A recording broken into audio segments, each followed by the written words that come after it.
C'est à toi, Soraya. C'est à toi, Soraya. Oui, bonsoir à tous.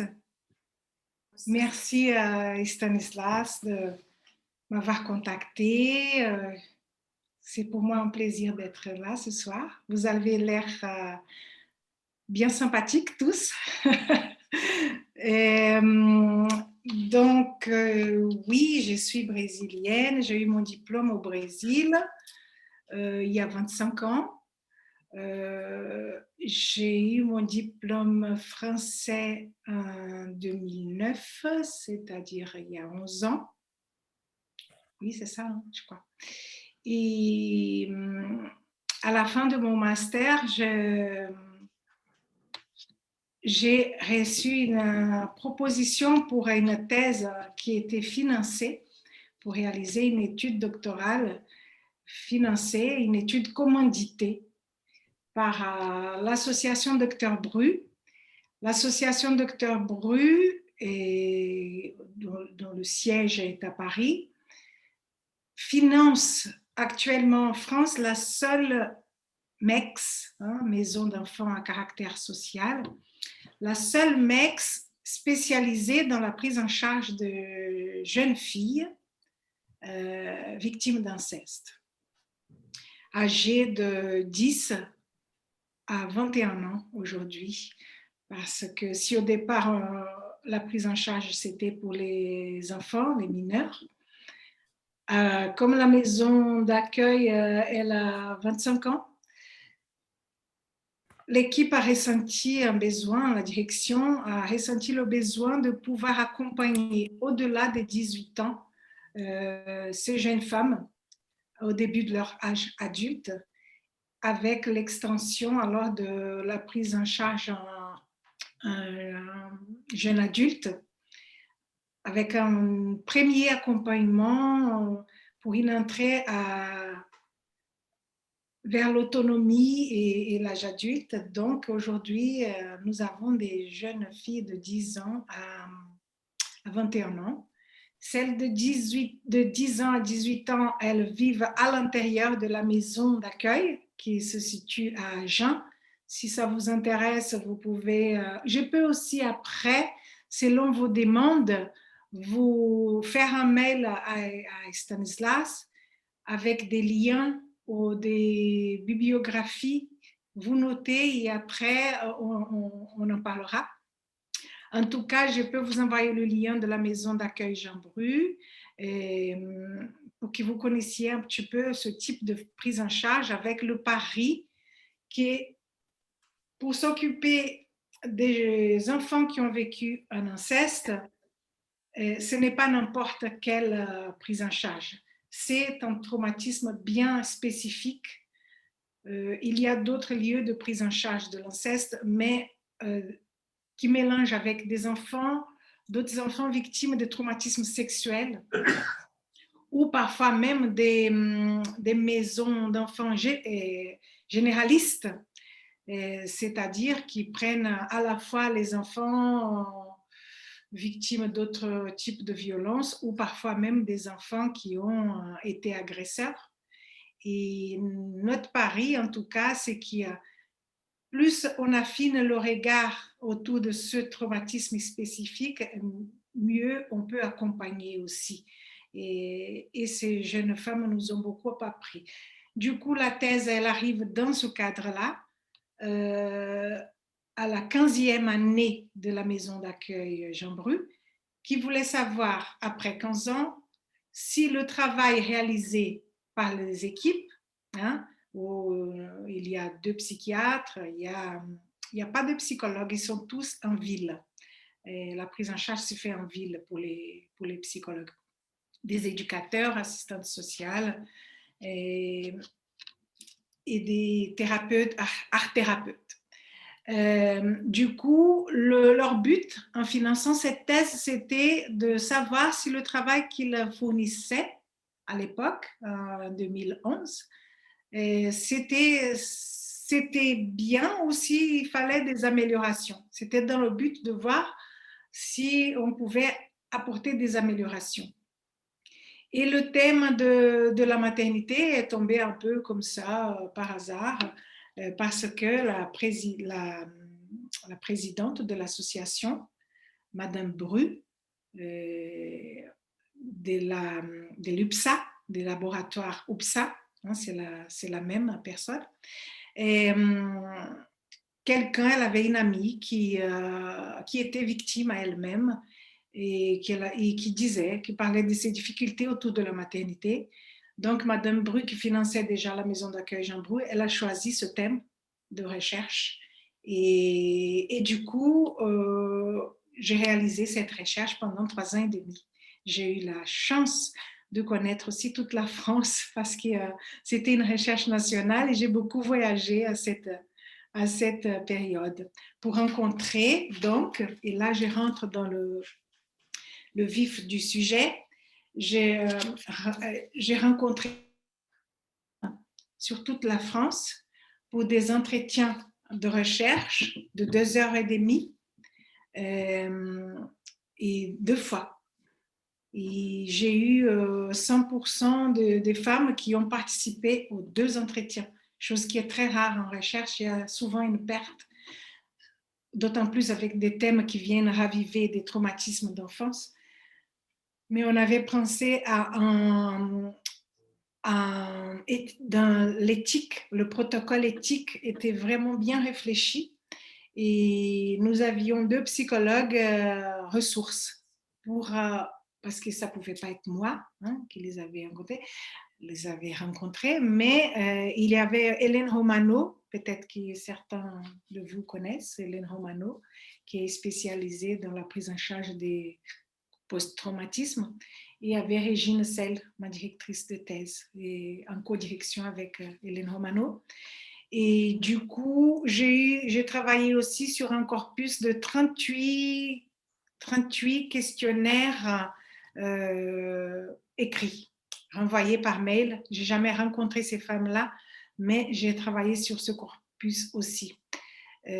Si après vous voulez qu'on rentre dans le détail de la mise en place du protocole de recherche, je peux vous dire comment je suis allée vers ces femmes, parce qu'avec vraiment l'enjeu éthique, je ne suis pas allée chercher les femmes, parce que chacune est venue d'elle-même. Mais je pourrais spécifier plus tard si c'est le cas, si certains s'intéressent par la recherche. Alors du coup, je vais lire un peu de ce que j'ai écrit. Alors, je démarre. J'espère que vous ne serez pas trop fatigués par la lecture, parce que parfois la lecture peut fatiguer un peu. L'inceste, crime contre le sentiment d'appartenance de la jeune fille, la propulse à l'épicentre d'un séisme identitaire qui ruine sa confiance dans sa famille, en elle et en les autres, et dans la société. Les ondes sismiques de ce choc subi pendant l'enfance tendent à se propager jusqu'aux sphères de la sexualité de la femme devenue adulte, la sphère de la procréation et de la transmission transgénérationnelle. J'ai choisi aujourd'hui 3 thèmes que je développerai ici.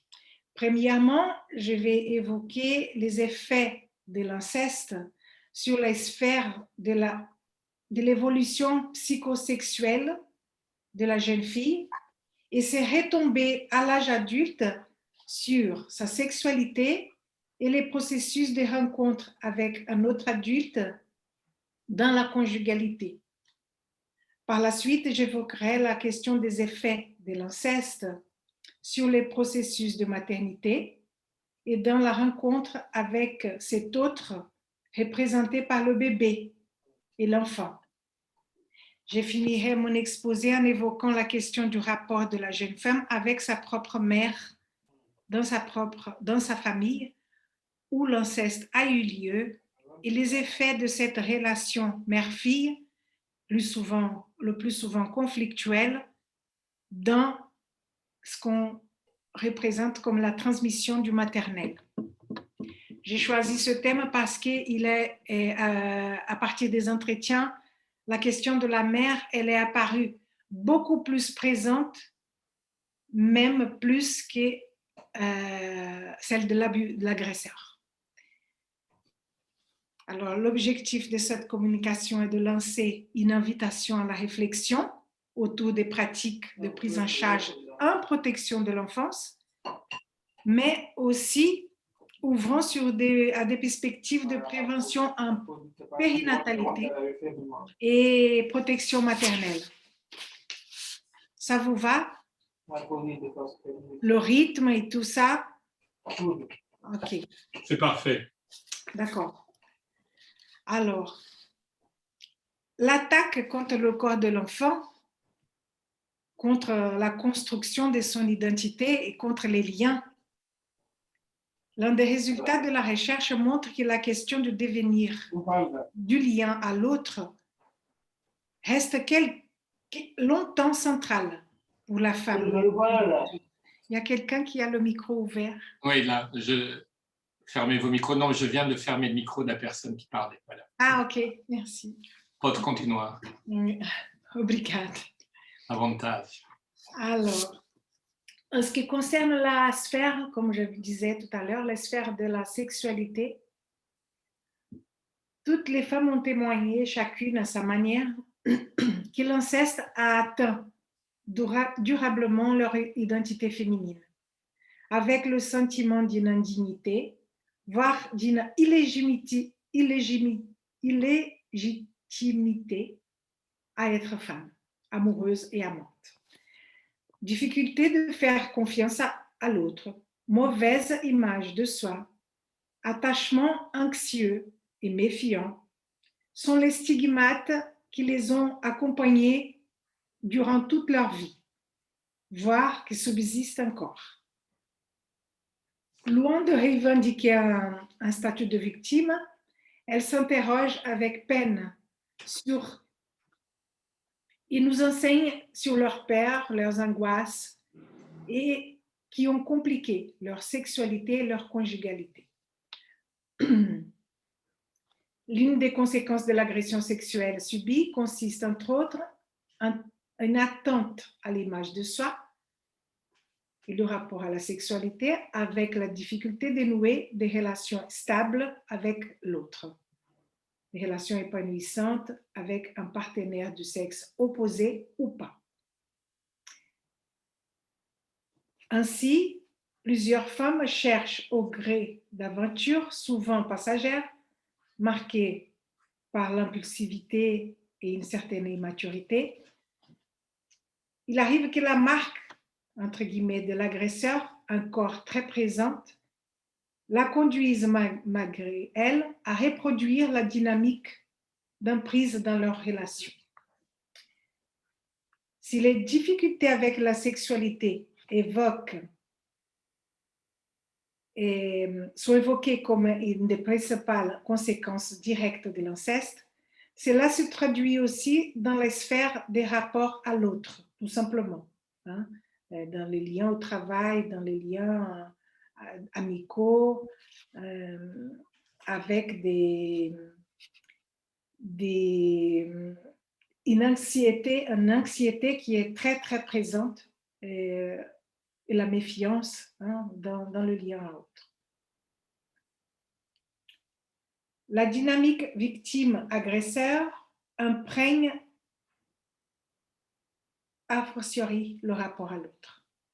Face à cet autre dangereux, elle doit toujours rester vigilante. L'homme est vécu souvent comme brutal, séducteur, violeur, et il peut ressurgir n'importe quand. Cette méfiance s'impose à elle malgré sa simple volonté consciente. La jeune femme tente à tout prix de la dissimuler dans le rapport quotidien aux autres. Le fait de se raisonner ne peut rien. L'autre sexe est toujours craint. Et cette projection agressive, négative, massive, entretiendra la dissociation plusieurs fois entre l'amour et la sexualité, avec des défenses de type maîtrise, des stratégies d'ajustement cognitives ou des comportements que la femme utilise délibérément et consciemment face à ce qu'elle vit comme un danger externe, représenté dans le lien à l'autre. L'inceste a effracté son corps, mais aussi l'image de ses idéaux qui régulaient son rapport au monde et aux autres. Savoir protéger son corps et le donner dans un acte de partage procède d'une confiance en soi et dans le partenaire que le traumatisme a brouillé. L'inceste a fait cassure dans ces processus d'individuation qui permettent d'avoir un corps à soi et de vivre en harmonie avec lui et avec celui de l'autre. Ce sont des éprouvés qu'elle aura tendance à s'interdire. L'assentiment à la séduction adulte et au don de soi favorise la rencontre des partenaires dans l'union sexuelle. Mais cette capacité de se donner suppose une confiance ontologique dans l'autre sexe, qui est toujours un sexe d'un autre et que l'ancienne victime redoute. Mylène, et je cite, elle témoigne, « Avec mon compagnon, quand il me dit « je t'aime », je lui dis toujours « ouais, tu dis ça ». Je suis dans un paradoxe où j'ai besoin d'être aimée, mais en même temps, je repousse. Et pourtant, j'aimerais aimer. J'ai beau me dire qu'il faudrait que je sois plus tendre et aimante avec lui, mais je ne sais pas faire, je n'y arrive pas. Sabine, elle rêve d'un monde débarrassé des angoisses liées au sexuel, où les différences entre le masculin et le féminin n'existeraient plus. Sabine, elle est devenue maman dans le cadre d'une union homosexuelle avec insémination artificielle. Je cite Sabine. Plus aucun homme ne me touche. D'ailleurs, même avec ma copine, on s'endort souvent enlacés et on se réveille le lendemain matin sans même avoir bougé de position. Et la question de la sexualité pour Sabine, qui dit avoir choisi une compagne femme, parce qu'elle est dans l'impossibilité d'être avec un homme, des hommes ou un homme, a fait avec le temps que même dans son couple homosexuel, la question de la sexualité a disparu progressivement, parce qu'elle éveillant trop d'angoisse.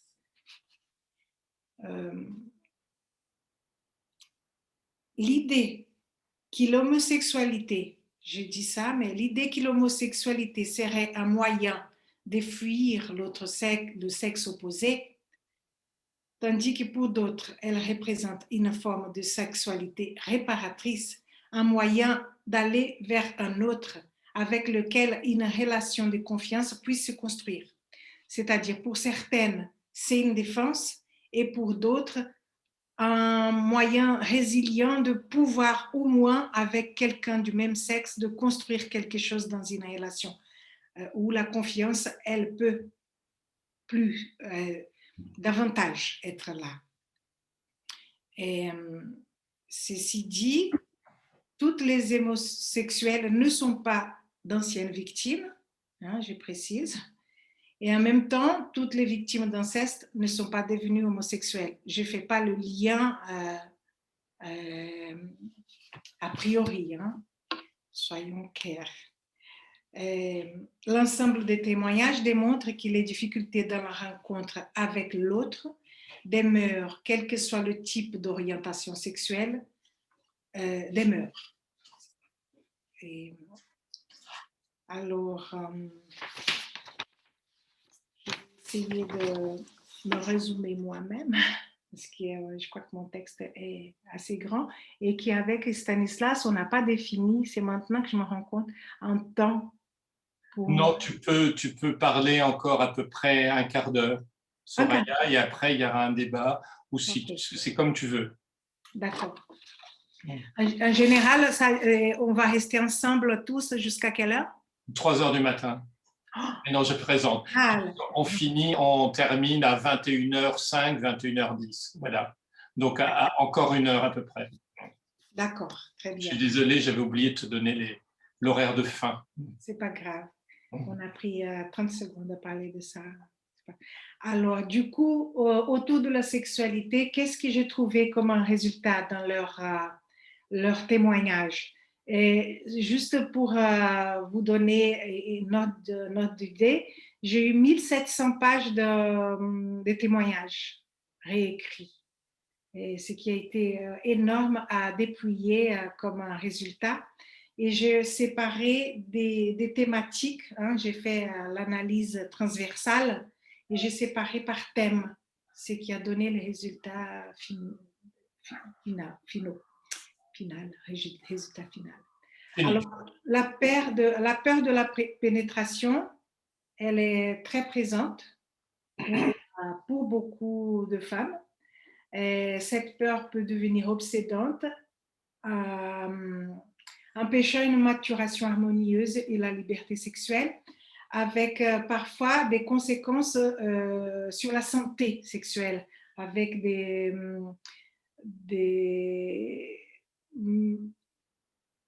nécessités, besoins en gynécologie très, très, très souvent hein, d'aller au gynécologue avec le vaginisme ou l'impossibilité totale pendant la pénétration.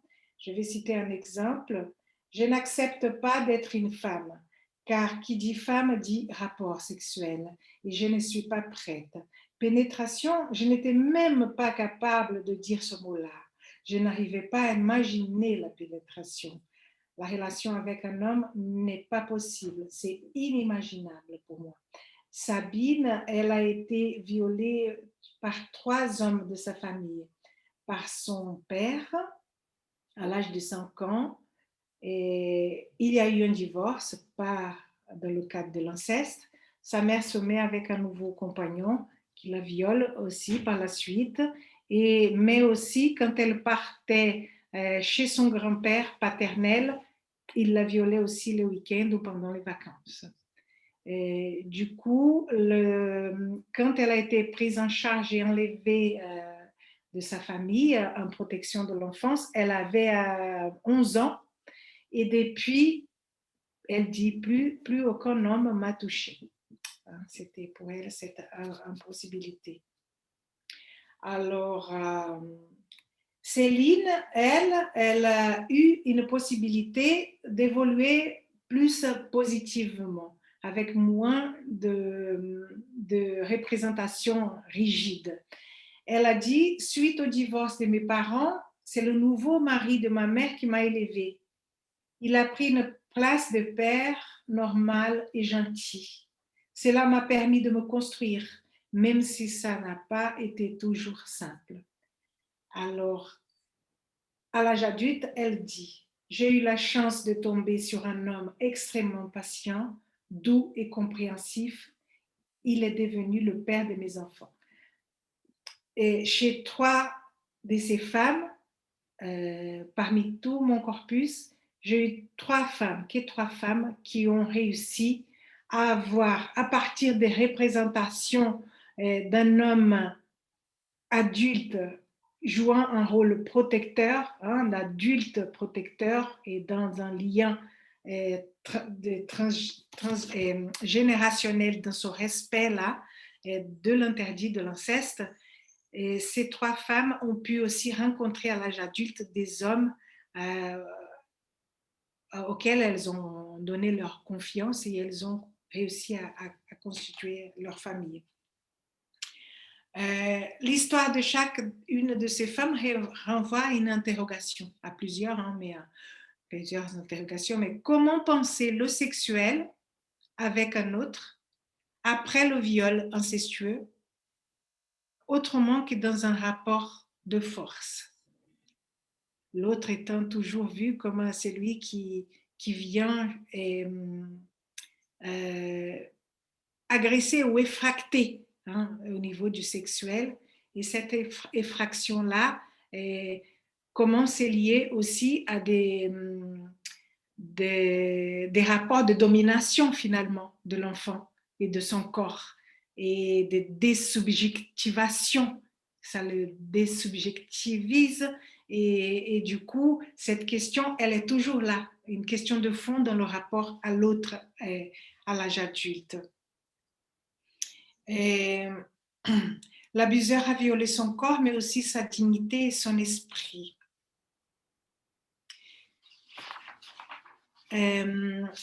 Autour des processus, une fois que certaines ont réussi à traverser ces étapes de difficultés déjà, même dans la rencontre avec un autre, parce que quand je me suis intéressée à la question du devenir mère, la question de la rencontre avec un homme, elle était centrale parce qu'il faut un homme et une femme, il faut un gamète masculin et un gamète féminin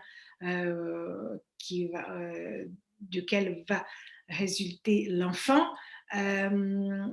Certaines qui ont pu dépasser ces étapes-là ont pu se mettre avec des partenaires hommes, mais d'autres ont choisi l'insémination artificielle ou l'adoption aussi. C'est un des résultats de la recherche.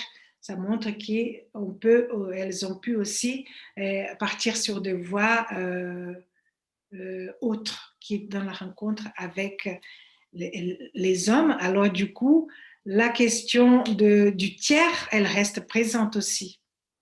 Parce que même si l'homme, il est présent dans le couple parce qu'elles ont franchi un premier pas avec difficulté, la question du père, de leur enfant, elle réapparaît au moment où elle envisage de devenir mère. Et il y a un témoignage, je vais essayer de le retrouver, d'une femme qui dit « J'ai réussi à faire, je l'ai trouvé, j'ai appris à avoir confiance à mon compagnon, mais je ne sais pas comment cela pourrait se passer si jamais il deviendrait un père. » Et du coup, j'ai cité aussi, je me suis intéressée à l'histoire de Barbara et d'Anaïs Nin, aussi, de toutes les deux victimes d'inceste. Anaïs Nin qui dit « Tu dois mourir », parce qu'elle fait un IVG, hein, « Tu dois mourir, mon enfant, parce que tu es sans père, comme moi, j'étais sans père. » C'est-à-dire, moi, je cite ça parce qu'au-delà de la question de la rencontre dans la sexualité, c'est pas tout à fait réglé parce qu'il y a la question de l'homme, mais qui va devenir père. Et qui dit homme et dit père, dit abuseur potentiel aussi. Alors, il y a eu la question de devenir mère ou pas. Pour certaines, qu'elles soient en couple ou pas, la question de devoir choisir, de se positionner face à la maternité se pose aussi, avec des positionnements de refus complet. Hein. Quand il y a position de refus complet, qu'est-ce que j'ai trouvé comme résultat?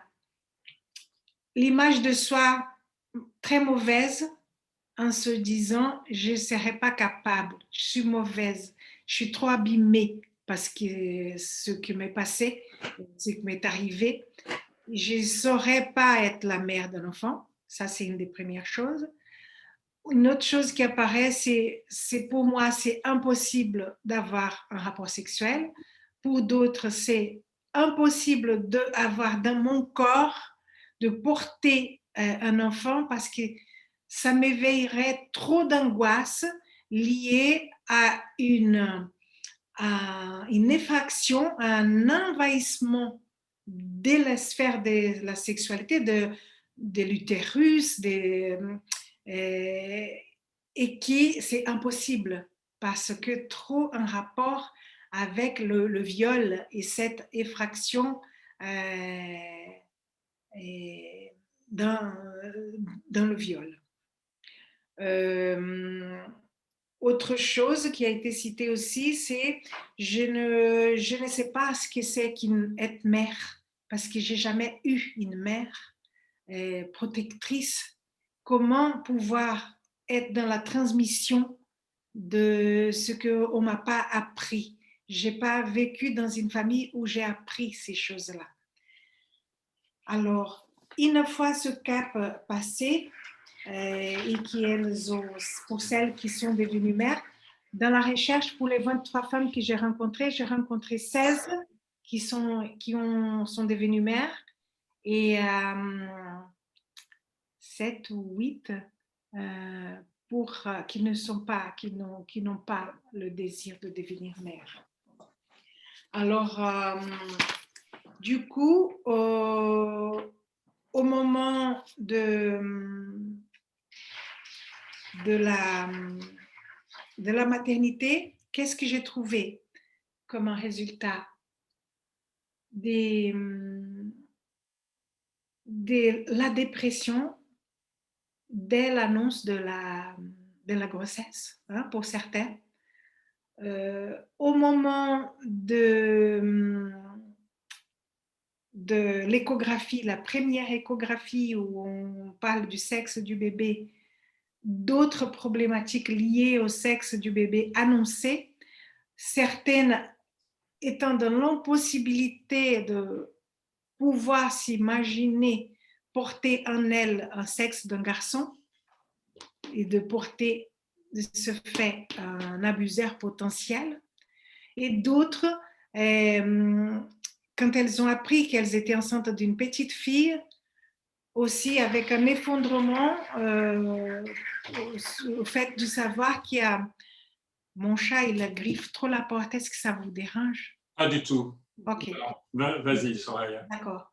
Et alors, du coup, dans l'impossibilité, les projections sont massives autour d'une petite fille victime potentielle.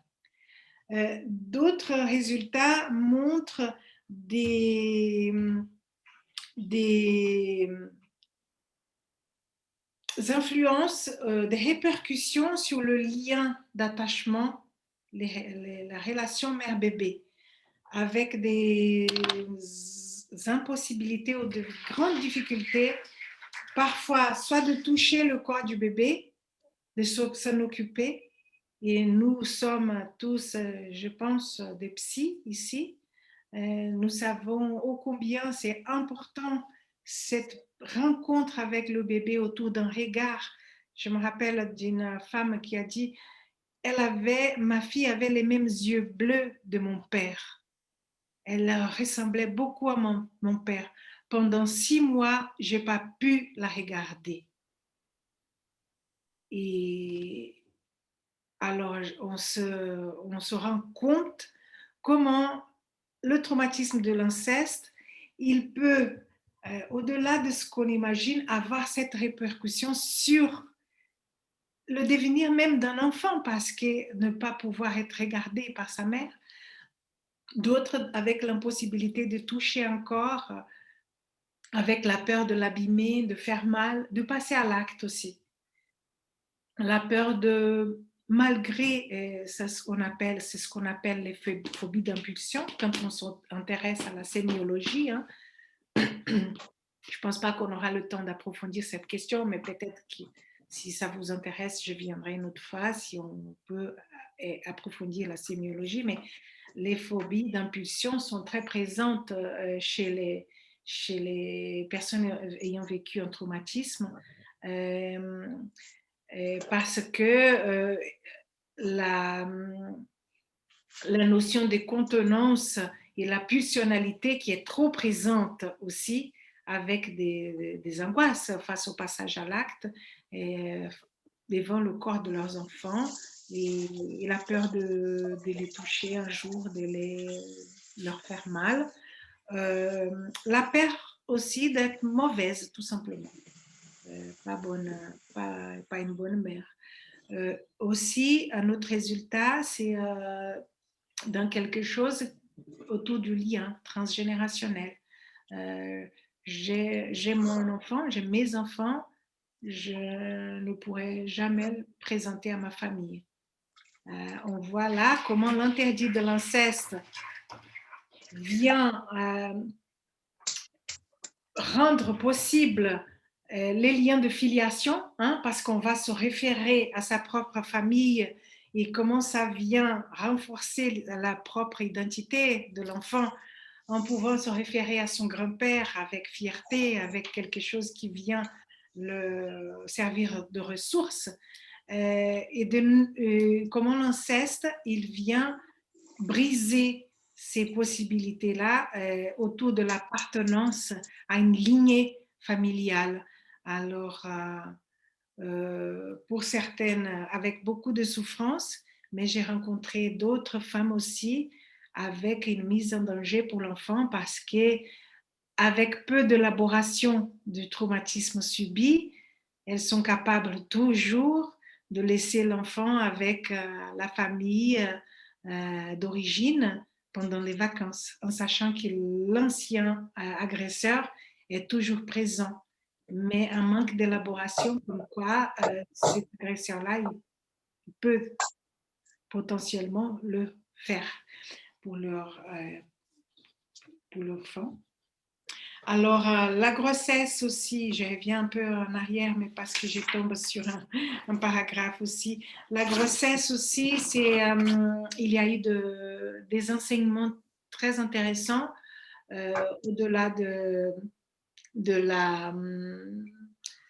du sexe de l'enfant, de savoir le sexe de l'enfant, mais aussi autour de l'accouchement. L'accouchement en tant que potentiellement, et ça j'ai rencontré aussi 3 femmes qui ont eu de réviviscence au moment de l'accouchement.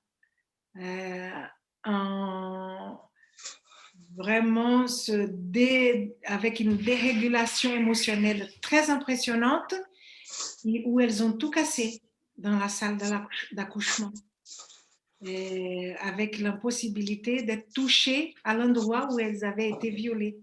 Alors du coup, il y a eu un médecin, un accoucheur qui est venu faire le toucher pour voir l'ouverture du col. Et la femme qui est partie, vraiment, elle a mis le pied, elle a repoussé sur 2 mètres plus loin. Et du coup, j'ai rencontré 2 femmes. Ça a été très intéressant. Et ça, pour nous qui sommes dans ce travail auprès de ces femmes, c'est de pouvoir parler de ça parce qu'elles ont parlé de l'inceste à leurs sages-femmes qui ont préparé les équipes, qui ont fait cette transmission d'informations auprès des équipes à la maternité. Et les équipes ont pris vraiment soin, en charge cette souffrance en disant, et je me rappelle l'une qui a dit, au moment de l'accouchement, j'avais envie juste de crier que j'ai haïssé ma mère, je te hais. Et l'équipe qui disait, allez-y madame, allez-y, lâchez-vous, lâchez-vous, vous êtes en sécurité ici, comptez sur nous. Et elle a dit, mais c'était fantastique, ce moment où pouvoir avoir parlé, comment aussi pour la prise en charge, c'est important. Le retour à la maison avec le bébé. Le retour avec la maison avec le bébé, il y a la question de l'allaitement qui se pose avec une situation d'allaitement jusqu'à l'âge de 9 ans de l'enfant, une addiction à ce fait d'allaiter son enfant et avec tout le danger d'une incestualité, même s'il n'y avait pas passage à l'acte, mais nous savons qu'Irakamié, il nous a très très bien parlé que l'incestuel, cette confusion dans les liens ne permet pas non plus l'individuation et la séparation, hein, que la confusion, elle est toujours là. Et cette mère qui disait, j'ai le sein gauche pour ma fille de 9 ans et mon sein droit pour mon fils de 6 ans. Et tous les matins, elle les allaitait, chacun dans le sein, au sein. Et, et pour la plupart, quand même, c'est la difficulté de la mise au sein d'un bébé. D'autant plus pour celles où les seins ont été l'objet d'effractions pendant les viols. Je ne sais pas si on aura le temps de parler un peu de la sémiologie tout à l'heure au moment de la discussion, mais les scarifications, elles sont très présentes quand les enfants sont victimes d'inceste. Hein. Et beaucoup de femmes avec des seins scarifiés, hein, ou le ventre, ou les cuisses, en tout cas toutes ces parties qui viennent parler de leur féminité. L'autre difficulté autour du regard, j'ai déjà cité. En tout cas, tout ce que Winnicott nous apprend sur l'importance de cette mère suffisamment bonne qui vient prendre en charge autour du handling. Hein, on voit que la question du toucher, elle est centrale. C'est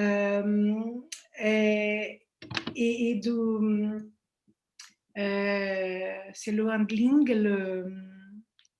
le fait de nourrir aussi, hein, l'enfant, avec toutes ces difficultés de cette prise en charge des besoins primaires qui vont finalement donner à l'enfant cette sécurité interne dans cette figure d'attachement première et si importante pour la construction d'une première image de soi et un soubassement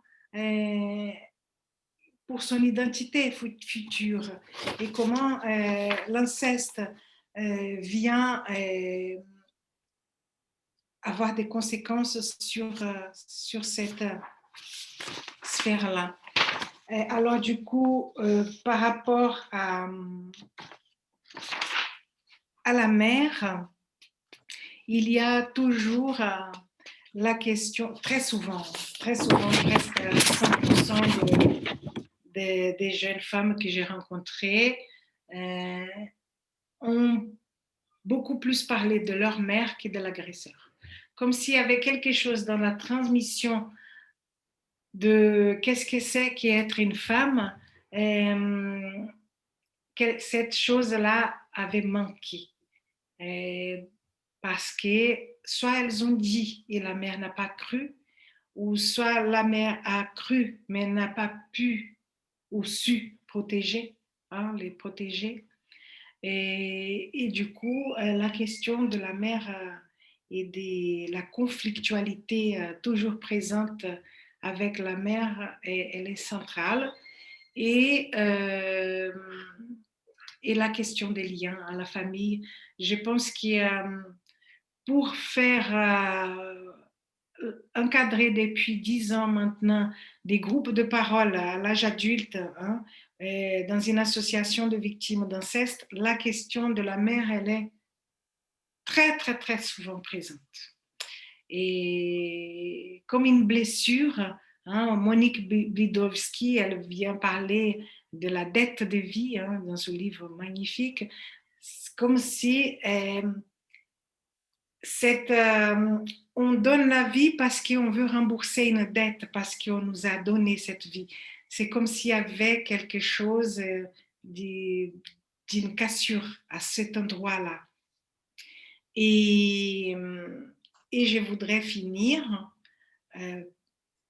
en parlant de la prise en charge, l'importance pour les professionnels de s'intéresser vraiment à cette question, à toute la symptomatologie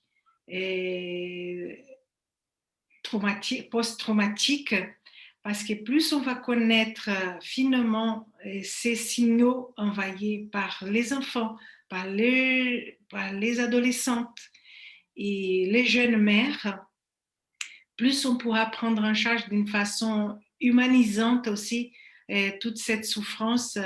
Et je peux vous dire, pour travailler essentiellement avec cette prise en charge-là, qu'en France, on est encore très, très loin d'y arriver, d'autant plus que la loi évolue très doucement.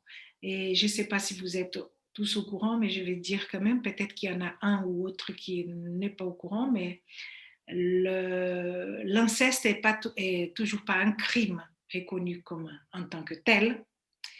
Et dans le chapitre sur les agressions sexuelles, il y a le viol, l'agression sexuelle et l'attente sexuelle. Et l'inceste, il apparaît pas en tant que crime, mais comme aggravation d'un crime sexuel commis dans la famille. C'est une aggravation. Le mot incestuel apparaît depuis 2016 dans les textes, mais l'inceste n'est pas reconnu comme un crime en tant que tel. Alors du coup, au niveau des représentations sociétales, on a encore beaucoup, beaucoup, beaucoup de travail. Je pense que je vais m'arrêter ici et on ouvre au débat et aux questions. On te remercie beaucoup, Soraya. Mettez les petites mains jaunes pour parler de questions diverses. Je pense que c'était assez intéressant.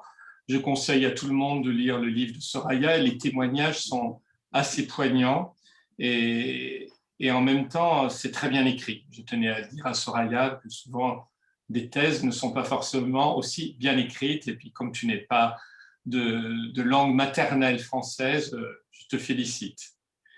Quelqu'un veut prendre la parole ou si Frédéric est là encore, je ne sais pas, non, je ne vois pas Frédéric. Quelqu'un veut prendre la parole, quelqu'un est intéressé par le sujet, n'hésitez pas d'être très sincère et d'être dans la parole. Oui, Pascal, mets ton micro. Voilà, ça y est, je viens d'ouvrir mon micro. Bon merci pour bravo Soraya pour cette présentation de tout ce travail qui était fort intéressant. Et j'aimerais appuyer sous un angle plus psychanalytique, et plus qu'une première approche qui était pour moi plus psychologique, dans le sens où, m'intéressant personnellement beaucoup à la psychogénéalogie, mais bien sûr, la fin de la présentation en a parlé, et n'a pas éludé le côté psychologique et psychogénéalogie. C'est qu'est-ce que transmet l'enfant à ses enfants, hein, aux générations d'après, et comme ça a bien été nommé, qu'est-ce qu'il en est parce qu'on s'est rendu compte qu'il y avait une charge qui s'opérait plus dans ces témoignages envers la mère qu'envers l'agresseur, qui se trouvait être des hommes. Mais quand même, les premières questions que je me suis posées en vous écoutant, c'est quel est le rapport de l'enfant avec le père, l'oncle, le frère, etc. Parce que l'inceste, c'est pas le viol, hein, c'est le sujet là ce soir. C'est aussi un viol, bien sûr, mais là on parle du viol intrafamilial ou dans la sphère proche, hein, privée, on va dire, dans la maison, le viol domestique. Et avec des très jeunes, parce que souvent c'est des enfants. J'ai beaucoup lu, par exemple, Evan Sler, hein, qui m'a interpellé là-dessus. Et alors, dans tout ce qui est globalement dépeint, on avait des phénomènes de rejet, des rejets de l'homme, parce qu'on s'est retrouvé avec des femmes homosexuelles, enfin, qu'on fait des choix comme ça. Et donc, je vois quand même, au-delà du reproche fait à la mère de ne l'avoir pas protégée, ou peut-être d'avoir transmis une situation incestueuse, incestuelle aussi, comme on dit maintenant, qui peut déjà ouvrir la porte à l'inceste, c'est le rejet du phallus, jusque in utero dans l'enfant s'il se trouve être un garçon. Et ça, ça a été dit, mais il n'y a pas ce qu'on peut prétendre, enfin, peut pouvoir voir des fois, je voulais nommer une hypersexualisation, c'est-à-dire une bascule où l'enfant traumatisé ne connaît que ce type de communication. Par exemple, cette fameuse Evansler qui a écrit le pardon n'a pas été pénétrée avec un phallus, mais par la main de son père. Et le problème, c'est qu'il a subi une agression, mais aussi des émois, des stimuli sur son corps. C'est pour ça que l'enfant a du mal de parler de ce qui lui arrive, parce que aussi il est excité par les gestes qu'on opère sur lui, surtout dans les gestes préliminaires. Après, c'est l'histoire d'âge, etc. Mais après, il y a le phénomène de répétition, comme c'était aussi dit, l'oncle, le beau-père, le grand-père, tout le monde y va, tout le monde passe dessus, le frère. Il y a quelque chose de dramatique. Et donc, il y a quand même, je ne voudrais pas pousser jusqu'à dire une forme d'acceptation, mais un jeune être qui n'est pas encore adulte ne sait pas comment les adultes communiquent entre eux et aussi au niveau sexuel. Et il a appris par force, trop tôt, des modes de communication sexués, physiques. Et par exemple, dans la série qui est passée en thérapie à la télévision, la première qui initie le premier épisode, la femme médecin, la blonde, elle communique avec son sexe, elle couche avec tout le monde. Je ne sais pas quel était le sujet, hein, mais je ne sais pas si vous avez remarqué cette série, mais... Mais Pascal, peut-être laisse répondre Soraya. Voilà, donc ça, c'est les choses que je voulais relever. Est-ce qu'il n'y a pas d'autres formes que le rejet absolu et puis aussi cette transmission? C'est ce qui m'interpelle, moi. Voilà. Merci Pascal, c'est à toi Soraya. S'il n'y aurait pas d'autres formes que le rejet du rapport au sexe d'homme, c'est ça? Je regarde un truc. Je mets le micro. Est-ce qu'il n'y aurait pas eu des bascules au lieu du rejet, une hyperactivité sexuelle? Oui. Parce que l'enfant n'aurait connu que ça. Oui, complètement. Et ça, c'était dans la première partie où j'ai parlé du rapport à la sexualité avec tout ce mouvement qui vont soit vers un refus complet pour certaines, hein, plus jamais un homme me touchera, mais aussi soit dans la conflictualité, je désire un homme, mais ça éveille trop d'angoisse, ou soit aussi, bien sûr, c'est très connu quand on s'intéresse à la clinique des traumatismes sexuels. Bien évidemment, cette hypersexualisation, ça donne ça comme résultat.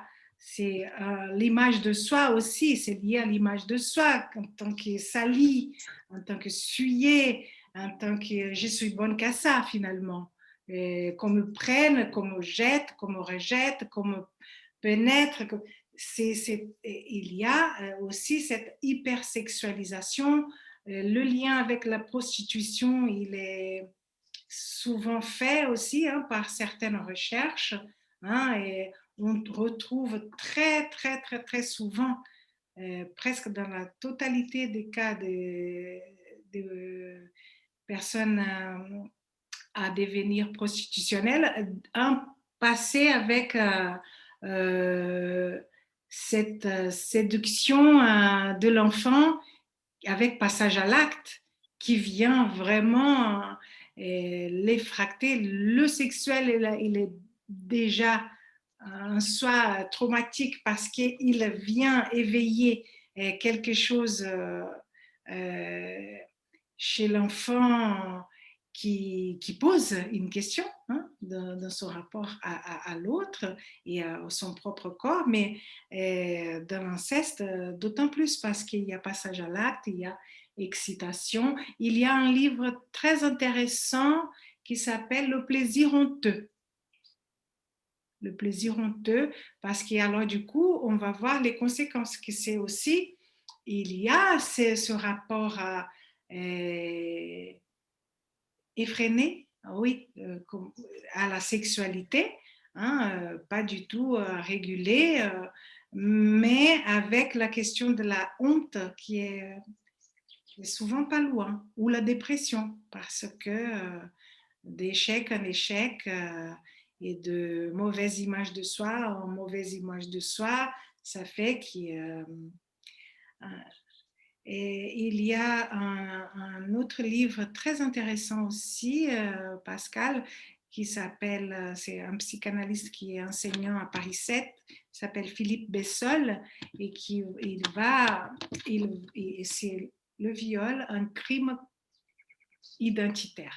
Il prend ce prisme-là et pour dire qu'il y a finalement, c'est très souvent relié à une représentation comme le sexe du diable. Ceci dit, je n'ai pas pris le temps de parler aussi des victimes des femmes, hein, parce que j'en ai eu pendant ma recherche. Dans ma recherche, j'ai rencontré aussi 4 femmes, parmi les 23, j'ai rencontré 4 femmes qui ont été victimes d'autres femmes aussi. Hein. Mais en tout cas, c'est cette question de l'effraction qui est là. Je ne sais pas si j'ai répondu, mais en tout cas, j'ai ouvert à d'autres questions. Si, merci beaucoup. Merci Pascal, merci Soraya. D'autres questions? D'autres témoignages? Vous avez en bas, pour converser, vous avez... Ah ben, je vois qu'il y a déjà des gens qui sont partis. D'autres questions? Ou Frédéric, est-ce que tu... Il y a Nadia qui lève la main. Nadia qui lève la main. Oui, je vois. Nadia, pardon. Oui. Allez, Nadia. Bonsoir, merci beaucoup. C'était très, très intéressant. Je voulais savoir par rapport à la première grossesse qu'on dit souvent dans la théorie freudienne, qu'elle est souvent incestueuse, puisque inconsciemment, elle vient combler le désir oedipien. Je voulais savoir si, donc, lors d'inceste réel, la première grossesse était, chez les femmes que vous avez observées, s'il y avait donc beaucoup d'accouchements prématurés, comme un rejet immédiat ou... Oui. Enfin voilà, j'attends que vous m'éclairiez Oui. par rapport à... Tu parles beaucoup de fausses couches dans ton livre aussi. Ah oui, bah voilà, ouais.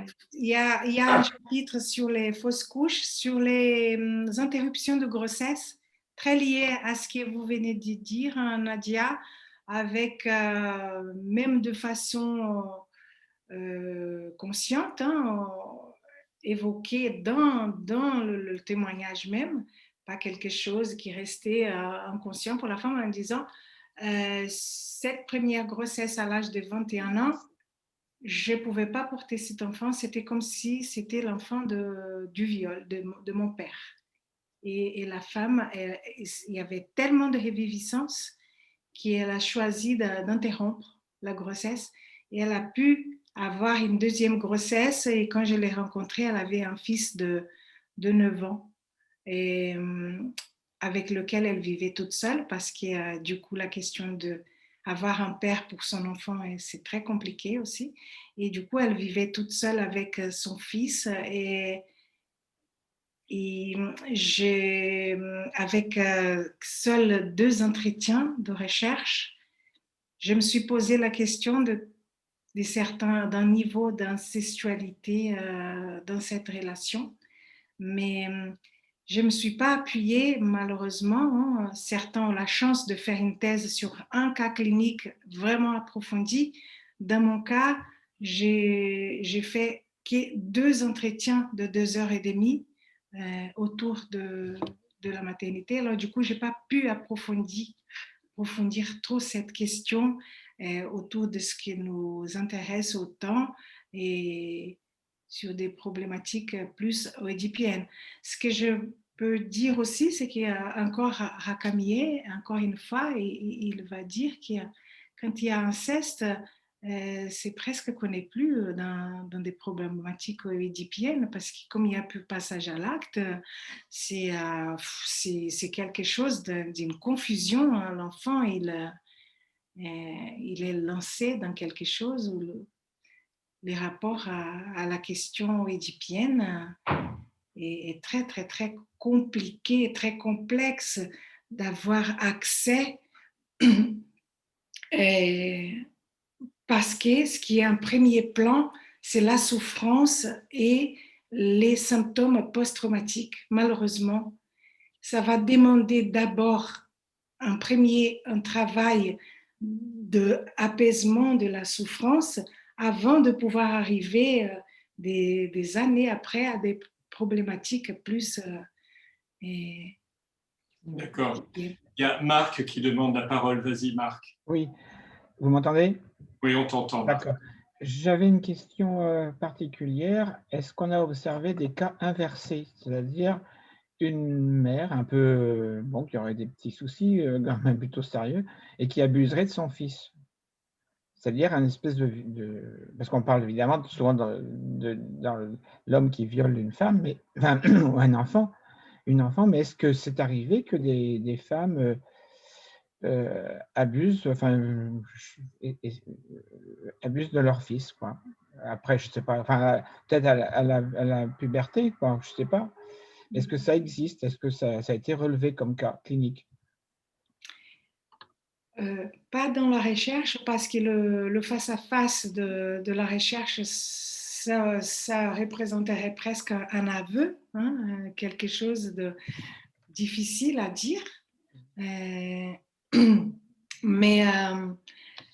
moi, je travaille en protection de l'enfance, et ce que je vois, c'est que, bien évidemment, il y a des mères qui, très souvent avec une histoire d'inceste, hein, dans leur, même sur plusieurs générations, et qui viennent à passer à l'acte sur le corps de leur fils.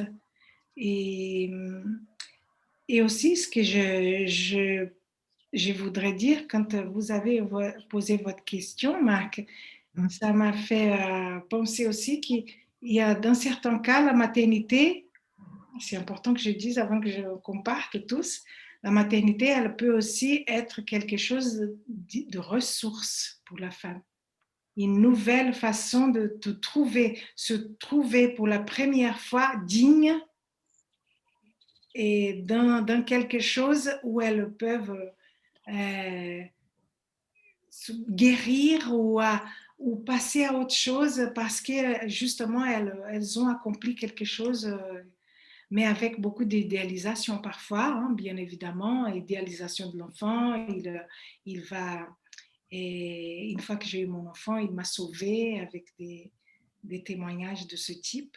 Et alors du coup, pour revenir à ta question, j'ai eu pendant les coups de fil, les premiers coups de fil pour les réponses d'accords de principe pour participer à la recherche, j'ai eu une femme.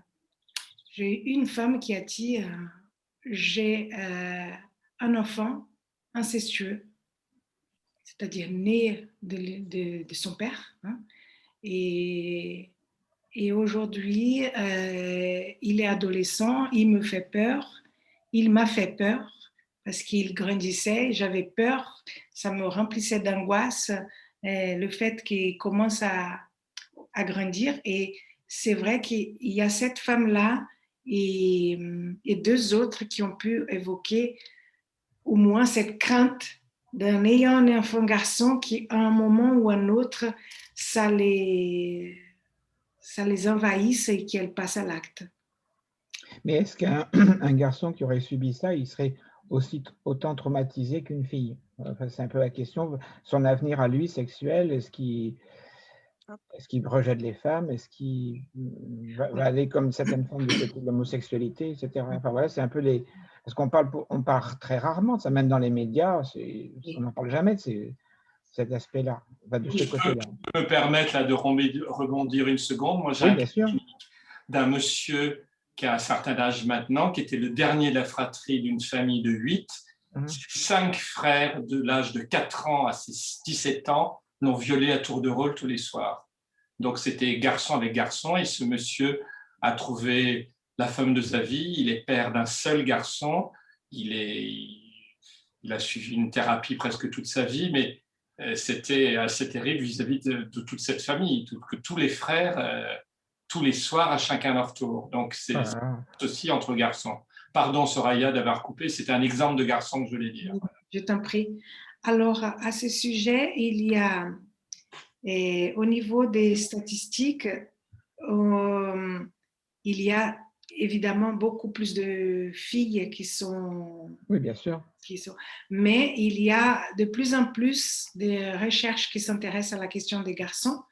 L'année prochaine, la maison d'accueil Jean Bru va organiser à Paris un colloque autour des garçons, l'inceste chez les garçons.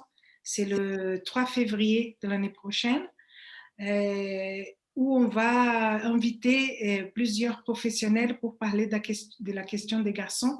Parce que la question des garçons, il y a en même temps la question de le respect, l'interdit entre générations, mais aussi la différence sexuelle qui est complètement abrasée dans le cas des garçons.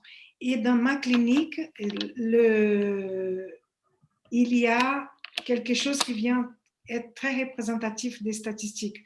Dans les groupes de parole, il y a à chaque fois, disons, pour chaque 10 femmes, il y a 2, 3 hommes. Et quand on va évoquer la question de la parentalité ou de lien à l'autre dans la sexualité, il n'y a pas de différence majeure. La souffrance est là, la difficulté dans la parentalité, il y a à peu près les mêmes difficultés, peur de passage à l'acte sur leurs enfants, et la souffrance et la sémiologie post-traumatique, elle reste très, très, très proche.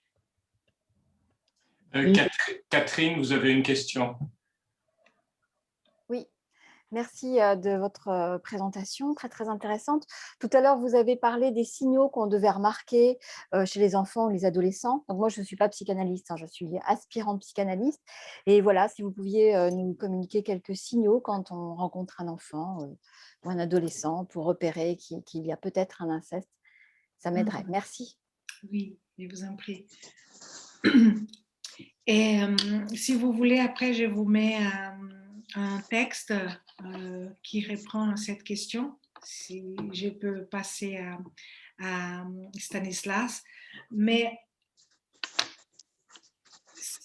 en gros, ce serait un changement de comportement à un moment donné chez un enfant. Un changement de comportement observé soit à l'école ou dans la famille, mais qui la plupart du temps est banalisé par une famille qui est dans l'impossibilité d'imaginer ce qui n'est pas imaginable. Et avec, on va amener l'enfant chez le médecin, chez le pédiatre, parce que vraiment, il se touche beaucoup le sexe, ou ce sont des enfants parfois qui démarrent des pratiques masturbatoires compulsives, la masturbation compulsive, une manipulation des zones soit anales ou sexuelles avec des objets, le passage à l'acte sur d'autres enfants plus petits, un comportement sexualisé envers des adultes, c'est-à-dire avec de l'exhibitionnisme, ou parce que c'est ce rapport à l'autre adulte qui reste une question pour elles, et où elles ont été guidées là-dedans, alors du coup avec une prise de risque, parce qu'elles vont finalement se mettre sur le genou de n'importe quel ami de la famille qui va venir. Et je me rappelle d'une petite fille qui se mettait sur la table et qui commençait à bouger son corps, à danser dans des mouvements de séduction de l'autre, ou soit dans des mouvements contraires, beaucoup plus dans une inhibition, avec des signaux qu'il y a quelque chose dont c'est impossible de trouver les mots pour en parler, et avec une inhibition massive, des signes de dépression, un désinvestissement scolaire aussi, parce que ce qui est très intéressant, c'est le rapport au processus de pensée ou de fantasmatisation chez les enfants, c'est que l'enfant, il grandit en créant des théories. Hein, l'enfant, il crée des théories autour de lui, autour du monde, de l'origine des bébés, comment les bébés viennent au monde, comment... Et toutes ces questions-là, elles sont effacées parce que c'est le traumatisme, c'est cette chose qu'ils ne savent pas à quelle heure ça va arriver, quand ça va arriver, si ça va arriver à nouveau. Ils sont dans une pensée qui tourne autour du traumatisme et qui désinvestit complètement les sphères de l'intellectualisation ou parfois aussi trop d'investissement justement pour se couper dans un effort défensif pour ne pas penser au traumatisme. Ils vont trop surinvestir la sphère intellectuelle et aussi les dessins d'enfants. D'ailleurs, j'ai le projet maintenant avec quelqu'un, une prof d'art plastique au lycée. On a un projet de travail ensemble parce qu'elle a des dessins d'enfants. Elle-même, elle a été victime d'inceste. Hein. Et elle dit, c'est des dessins qui, je suis presque sûre que ces enfants ils sont victimes d'inceste. Et je pense qu'il y a beaucoup à dire là-dessus parce qu'on voit des éléments très questionnants dans les dessins aussi. Merci Soraya. Merci beaucoup. Quelqu'un d'autre a une question? Je vois une main qui se lève. Céline, tu veux parler? Oui, je disais effectivement, parce que j'avais travaillé donc dans un hôpital, donc on avait les enfants, donc de la maman de la grossesse en fait jusqu'aux 3 ans de l'enfant. Et il y a aussi des jeux des enfants abusés, on les voit à travers des jeux des poupées. Ils prennent des poupées, mettent en situation donc des poupées, parce qu'ils avaient en matière. Et effectivement, il y avait des situations où il y avait beaucoup de choses de données dans les jeux des petits hein, qui avaient entre 3 et 5 ans. Et là aussi, il y avait beaucoup de choses qui étaient données à travers les jeux que les enfants utilisaient autour des poupées ou des marionnettes. Oui, avec une reproduction, ouais. Céline, c'est très juste ce que vous dites, avec des signes qui ils vont toucher les mêmes zones du poupon, de la poupée, où ils vont faire avec 2 petits bonhommes des jeux où ils remettent en scène ce qu'ils travaillent hein, dans leur tête. Et Hélène Romano, qui était une directrice de ma thèse, elle a écrit un chapitre sur cette question-là et je pourrais vous envoyer aussi. Elle appelle les jeux traumatiques. On connaît ça comme les jeux traumatiques qui reviennent mettre en scène. C'est juste, Céline.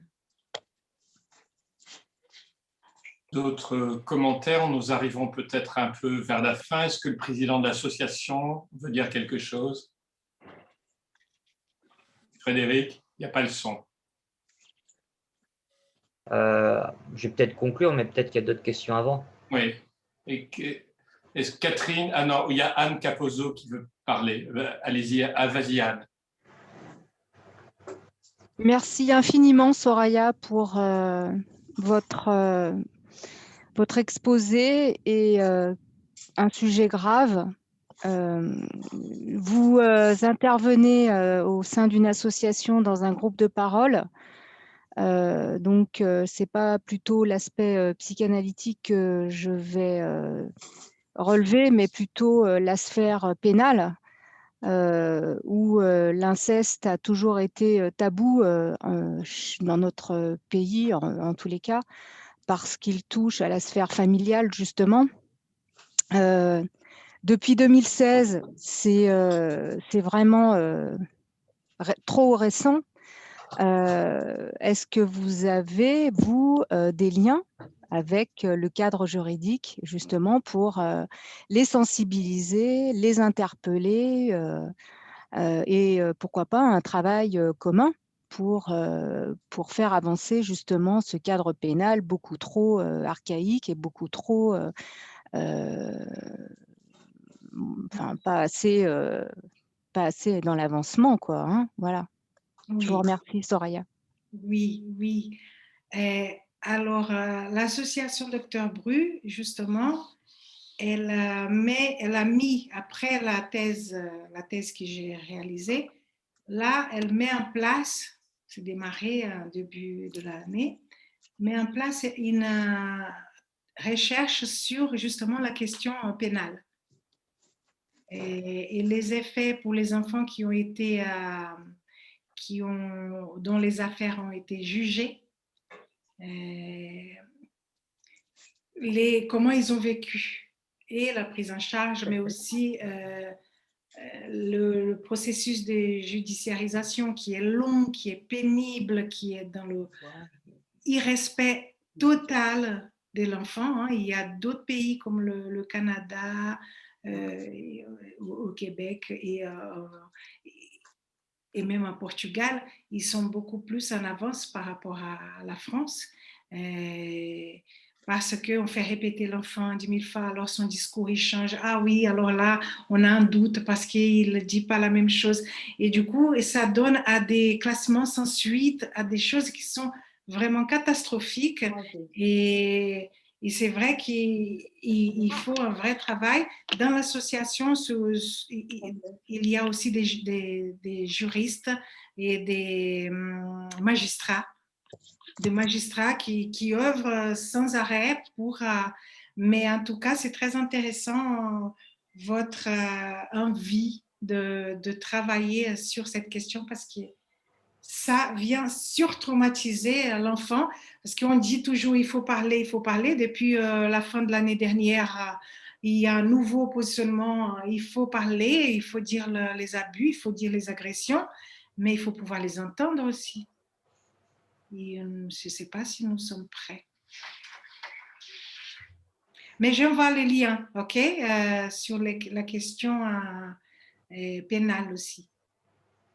Merci Soraya, c'est très émouvant. Frédéric, tu veux conclure, à moins que quelqu'un d'autre veut dire quelque chose?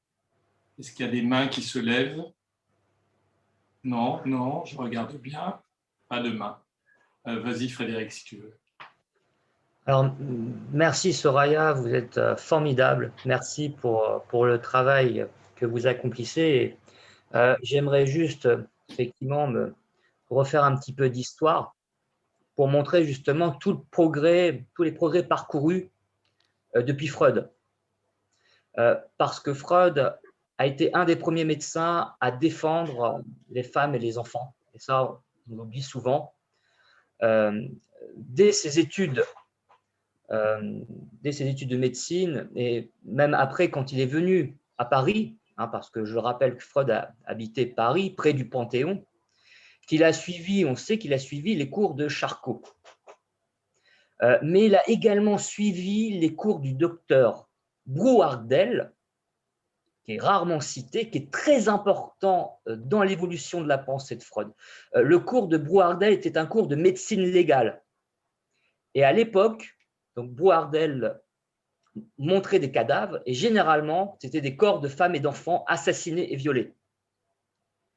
Et il faut savoir qu'à cette époque, on est en 1886, on est dans un cours de médecine légale, donc effectivement, on s'intéresse principalement à savoir comment on est arrivé, quelle arme on a utilisée pour tuer, assassiner, etc.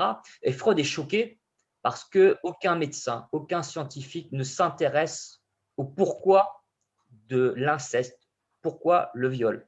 C'est-à-dire que c'est toujours une affaire de policier et pas une affaire de médecin ou de psychologue. Donc Freud, c'est quelque chose qui va profondément marquer Freud. Et vous comprenez bien à quoi ça va déboucher derrière. Freud va par la suite, vous savez, étudier l'hystérie. Et je dirais la première révolution qu'il apporte, c'est de montrer que l'hystérie n'a pas une origine organique, parce qu'à l'époque, on pensait que l'hystérie des femmes était provoquée par un déplacement de l'utérus dans le ventre. C'était la médecine de l'époque. Freud pensait que l'hystérie était provoquée justement par un inceste ou un viol. Il a été le premier à signaler ce problème en matière de médecine et de psychologie. Donc, première révolution d'importance, et on est en 1896. Donc après, il revient sur cette théorie qu'on a appelée la théorie de la séduction, qui sera reprise d'ailleurs par Sándor Ferenczi, un autre disciple de Freud, qui aura une contribution assez importante, je trouve, et trop peu négligée. Il parlera de la confusion des langues, en disant que le langage de l'enfant n'est pas celui de l'adulte, et quand l'enfant exprime une demande de tendresse, l'adulte exprime un autre langage qui est finalement l'offre d'un acte sexuel. Et donc, Ferenczi pointe du doigt qu'il y a une confusion de langage. Donc, cette théorie de la séduction, elle a engendré beaucoup de débats, bien évidemment, parce que c'était choquant à l'époque de parler, bien évidemment, d'inceste. Vous comprenez bien que ça va déboucher à une deuxième révolution scientifique chez Freud, qui est le complexe d'Oedipe, et l'idée qu'il y a un désir d'inceste universel. Ça, c'est profondément aussi bouleversant quelque part.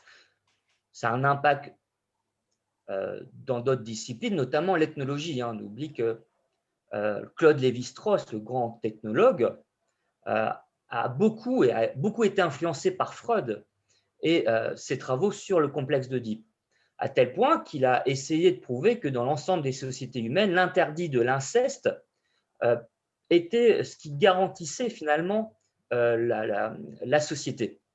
Bon, ça a été remis en question, etc.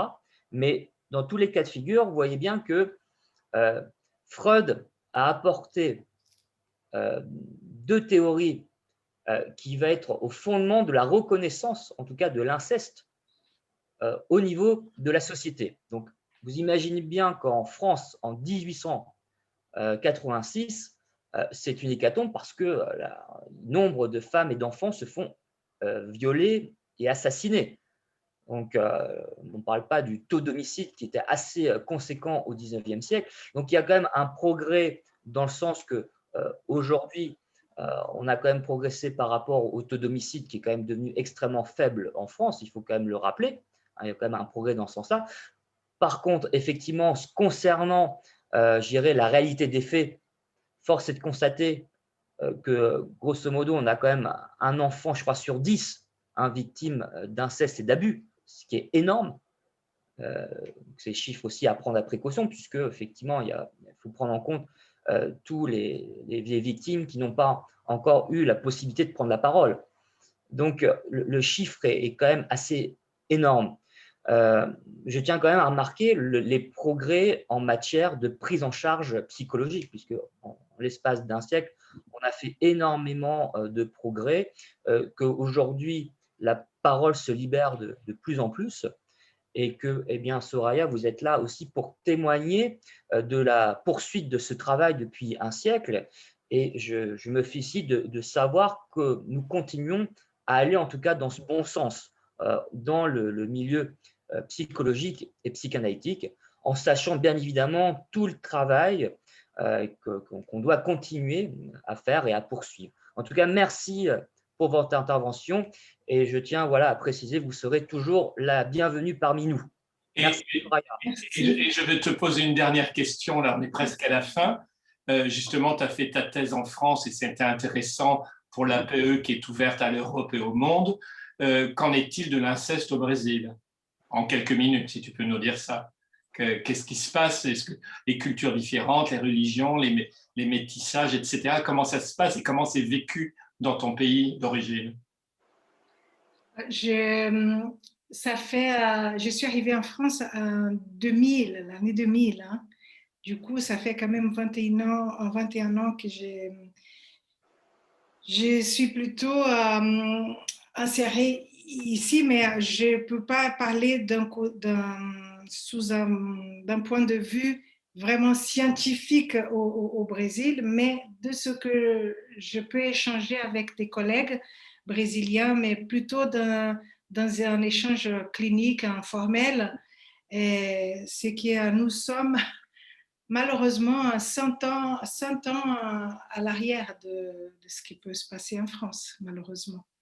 C'est-à-dire que pour la prise en charge, si ici, On a encore des progrès à faire. Au Brésil, on est à un état où il y a vraiment des besoins très, très, très importants et urgents, avec une représentation de l'enfant qui est l'objet aussi, hein, beaucoup plus.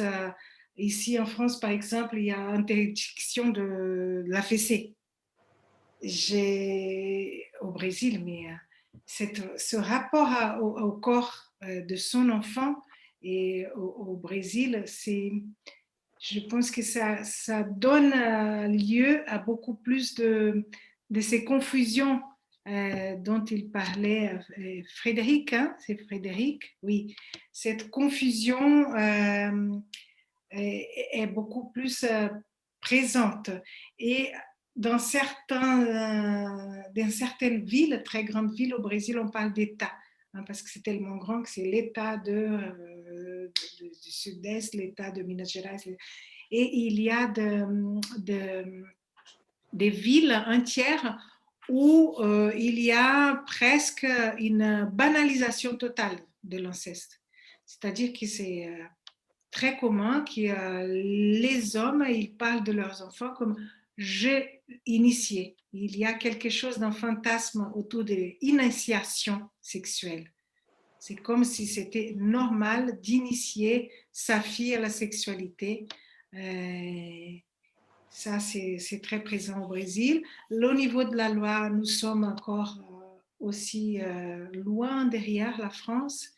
Et s'il est vrai qu'on a beaucoup de progrès à faire, il est autant vrai aussi qu'on a fait aussi beaucoup de progrès depuis